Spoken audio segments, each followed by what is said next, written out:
سلام على نوح في العالمين إنا كذلك نجزي المحسنين إنه من عبادنا المؤمنين ثم أغرقنا الآخرين وإن من شيعته لإبراهيم إذ جاء ربه بقلب سليم إذ قال لأبيه وقومه ماذا تعبدون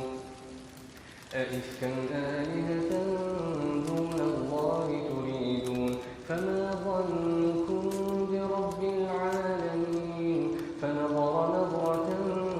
في النجوم فقال إني سقيم فتولوا عنه مدبرين فراغ إلى آلهتهم فقال ألا تأكلون ما لكم لا تنطقون فراغ عليهم ضربا باليمين فأقبلوا إليه يزفون قال أتعبدون ما تنحتون والله خلقكم وما تعملون قالوا ابنوا له بنيانا فألقوه في الجحيم فأرادوا به كيدا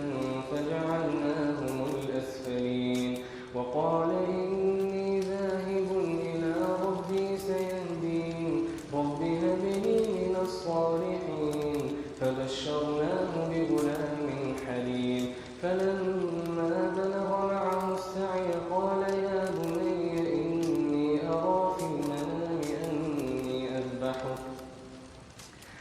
فانظر ماذا ترى قال يا أبت افعل ما تؤمر ستجدني إن شاء الله من الصابرين فلما أسلما وتله للجبين وناديناه أن يا إبراهيم قد صدقت الرؤيا إنا كذلك نجزي المحسنين إن هذا لهو البلاء المبين وفديناه بذبح عظيم وتركنا عليه في الآخرين سلام على إبراهيم كذلك